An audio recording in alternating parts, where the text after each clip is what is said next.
하나님의 나라는요, 이 땅에서 경험하는 거예요. 예수님께서 이 땅에 오셔가지고 수많은 메시지를 선포했는데 그 메시지 중에 가장 핵심적인 내용의 주제가 뭐냐면요, 하나님 나라였어요. 하나님 나라에 대해서 이야기할 때 거의 중심적으로 하나님 나라에 대해서 이야기할 때는요, 현재성, 하나님 나라가 지금 너희 안에 있다. 근데 이거를 안 보는 거예요.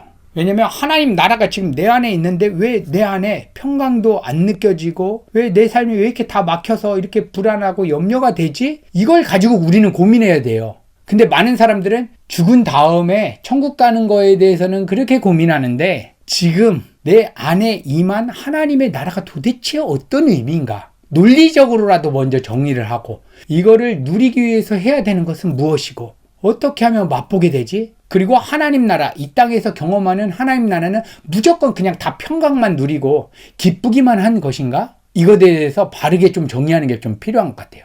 예수님은 하나님의 나라에 대해서 이야기할 때 이미 너희 안에 있다. 천국이 가까이 왔다. 이 천국을 얘기할 때 예수님은 항상 얘기했던 게 뭐냐면 회개하라, 천국이 가까이 왔다. 회개 안 하면 하나님의 나라는 누릴 수가 없다. 행위의 회개가 아니라 자신의 진정한 존재를 회개하는 그 바른 회개가 없으면 하나님 나라를 경험할 수 없다. 하나님 나라를 경험하기 위해서는 먼저 첫 번째, 나는 그리스도와 함께 십자가에 죽은 자입니다 라고 하는 그리스도와의 연합, 그 진정한 회개가 고백될 때 그 다음에 천국이 가까이 왔다라고 얘기했는데 여기서 가까이 왔다는 거는요, 완료형이에요. 헬라어로 보면 완료형인데 가까이 왔다는 것은 내 마음 안에서 가까이 살아있게 느껴지는 게 하나님 나라라는 거예요.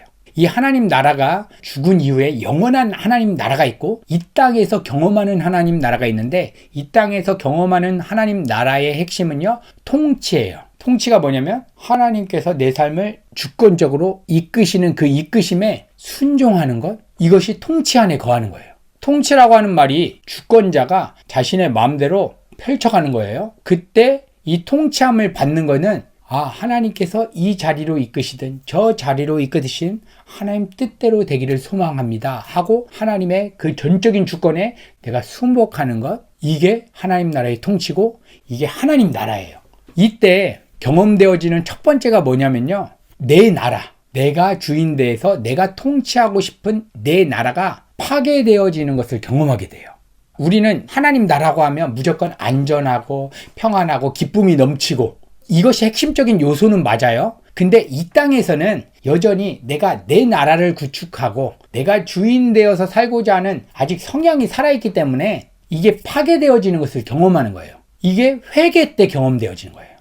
하나님, 내가 내 가정에 대해서, 내 직장에 대해서, 내 앞으로 50대, 60대, 내 미래에 대해서 설계하는 나의 그림, 나의 생각, 나의 원함이 다 주와 함께 죽고 내 모든 인생 가운데 하나님의 주권이 임하고 하나님의 통치가 임하기를 소망합니다. 이때 내가 구축했고 내가 생각했던 내 나라가 파괴되어지죠.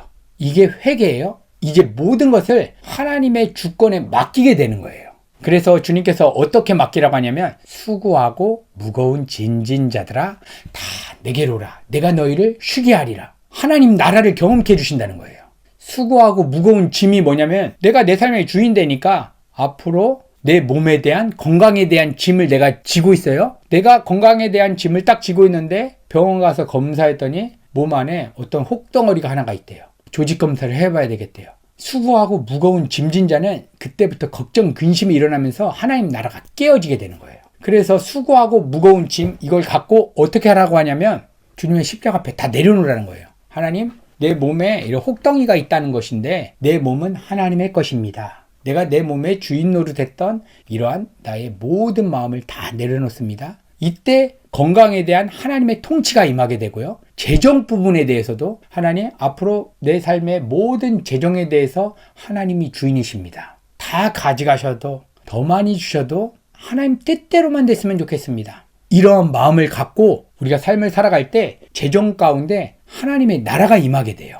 하나님의 통치. 이제는 재정이 있건 없건 상관없이 담대하게 하나님의 일들을 막 해가게 되는 거예요. 이제 돈 때문에 벌벌 떨어서 뭘 못하는 것도 아니고 돈이 많아서 마음대로 내가 하고 싶은 걸 하는 것도 아니고 이 세상 사람들이 가장 소망하는 재정, 이 힘에 내가 놀아나지 않는 거예요. 남들이 많이 돈을 가진 사람을 부러워하지도 않고 내가 많이 가졌다고 이것도 자랑 삼아지지도 않는 거예요.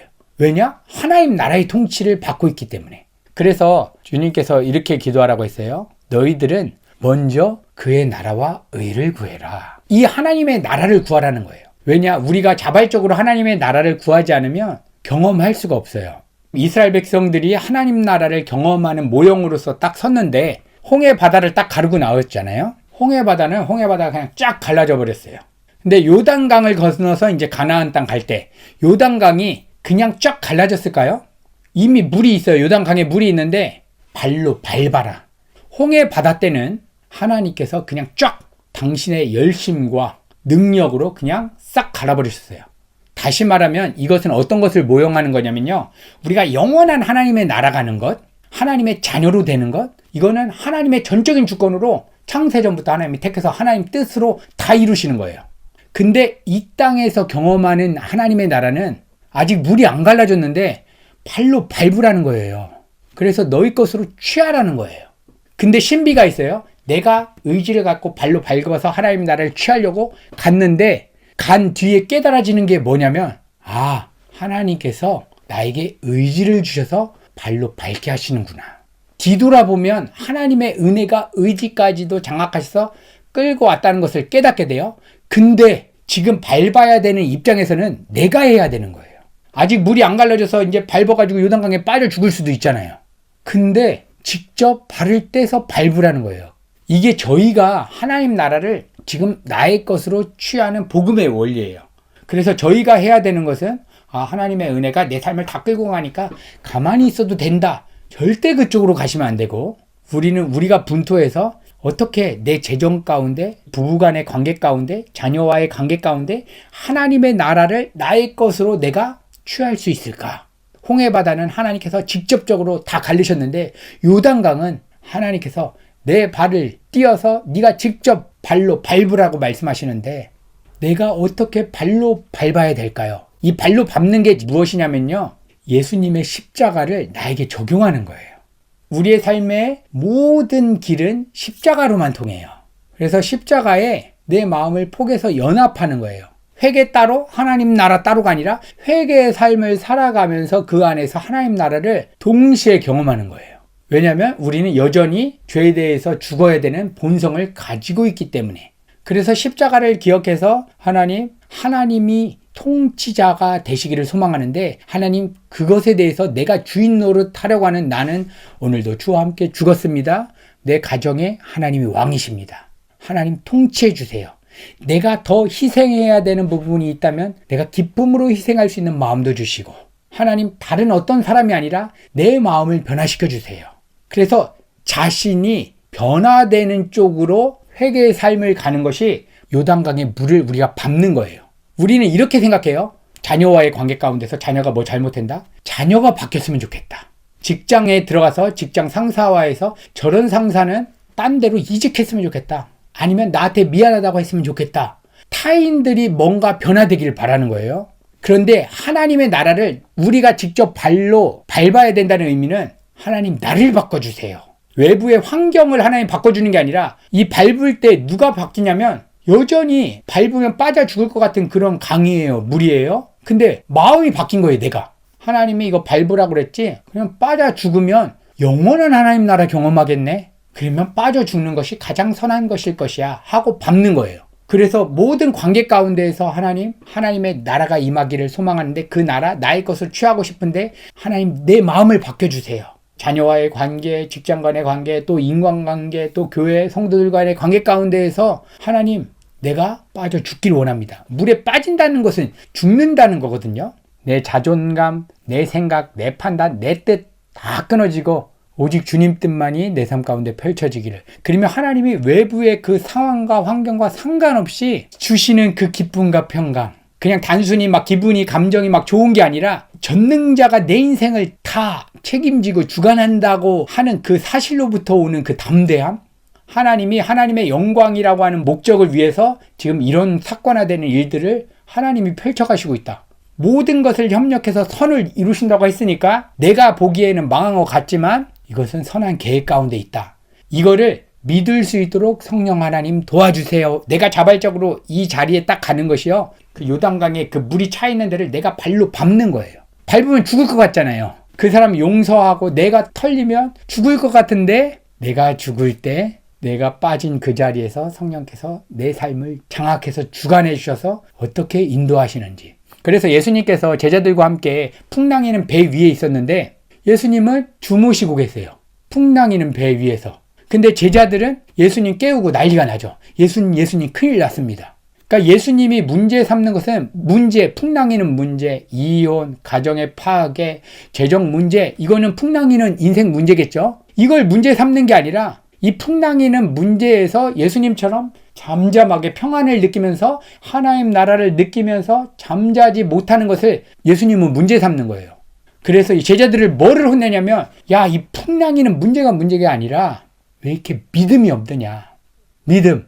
너 지금 너의 인생의 주인이라고 하는 나 예수와 함께 있는데 왜 벌벌 떠냐. 제자들 지금 예수님이랑 함께 있죠. 근데 풍랑이 와요. 예수님과 함께 있을 때. 근데 벌벌 떨면서 예수님 깨워요. 이게 하나님 나라를 경험하지 못할 때 우리의 삶에 일어나는 일이에요. 우리의 삶 가운데 예수님이 함께 하시고 성령님이 내주하고 계세요. 근데 재정 문제 생기고 가정 문제 생기면 벌벌 떨고 직장 상사가 날 비난하면 벌벌 떨어요. 예수님 이거 어떻게 된 거예요? 건강 문제 생기면 난리를 쳐요. 예수님 얘기하시는 거예요. 내가 지금 너와 함께 있다. 하나님이 지금 나와 함께 하시고 내 삶을 주관한다는 그 믿음이 없는 것이 우리의 인생의 가장 큰 문제지요. 외부적인 환경과 사건은 이거는 문제가 아니라는 거예요. 문제는 문제가 아니다. 문제에 내 마음이 사로잡혀서 하나님을 내 인생의 주인으로 모셔드리지 못하는 것이 가장 큰 문제다. 하나님은 저를 바꾸시기 위해서 그 자리에 저를 보내시는 거죠. 이 사람을 내가 어떻게 설득해서 바꿔야 되겠다. 이거는 2차적인 문제고 그건 하나님의 일이에요. 제가 생각해야 되는 문제가 아니에요. 주인이 하는 거고 저는요. 하나님께서 저의 어떤 모난 부분을 다루시려고 하십니까? 왜? 예수의 마음 가르쳐주고 싶으시니까. 예수님의 마음을 조금씩 배우고 알아가는 게 너무 기쁜 거예요. 그래서 하나님 나라를 비유할 때 하나님 나라는 겨자씨 같다고 막 이렇게 표현하잖아요. 씨가 딱 심기면 씨 때는 하나도 안 보이는데 조금씩 자라면서 엄청난 열매를 맺는데 하나님이 우리 안에서 씨 뿌리는 자가 맺으시는 거거든요. 하나님이 내 안에 나를 변화시키기 위해서 저렇게 인생의 채찍, 인생의 막대기로 저런 사람을 두셨구나. 그러면서 하나님이 저를 변화시켜 주시는데 이 복음의 본질은요. 여태까지는 외부 사람이 왜 그랬냐 하다가 결국 나 자신을 돌아보는 것을 보는 거예요. 탕자가 이에 스스로 돌이켜 거울을 통해서 자기 자신을 봤다. 딴 사람, 야 니네들 돼지우리에서 왜 열매 나보다 더 많이 먹어? 외부의 환경 얘기한 게 아니라 거울을 통해서 나를 보았다. 이 사람만 아버지 집으로 가죠. 이 사람만 하나님 나라 경험하는 거예요. 하나님의 나라는 너희 안에 있다. 우리 안에서 뒤집어져서 우리의 생각과 마음의 변화가 일어나서 예수님의 그 순종의 삶, 긍휼의 마음, 예수의 마음을 조금씩 품는 거예요. 예수님이 십자가에서 막 돌 던지고 침 뱉는 저 사람들 향해서 야 니네들 두고 봐라. 내가 부활해서 다 심판하겠다.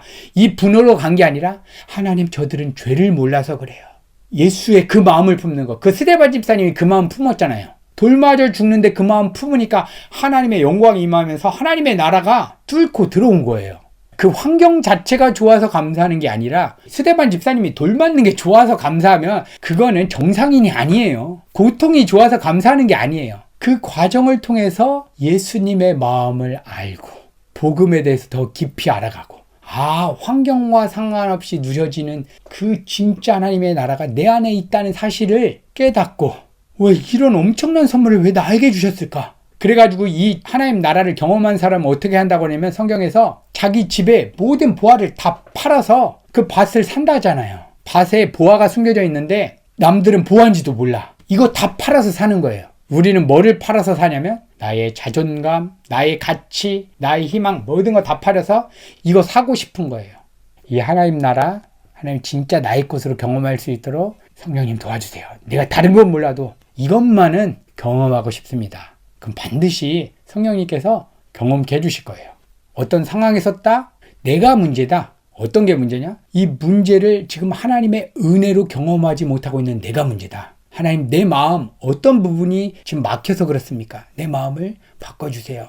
해서 자신을 돌아보는 싸움으로, 그러면은 그때부터 자유예요. 인간관계에서 자유예요. 근데 그게 아니면 얽매이는 거예요. 막 짐을 메고 막 싫어하는 마음 생기고 분도 생기고 말로 표현은 못해도 이게 지옥이겠구나, 이게 돼지우리겠구나를 깨달아져요. 그래서 자발적으로 여기서 빠져나가야지. 빠져나가려면 하나님, 저 사람이 문제가 아니라 내가 바뀌었으면 좋겠습니다. 하나님이 의도적으로 저 사람을 허락했는데 나를 어떤 부분을 다루시려고 저런 사람들을 허락하셨습니까?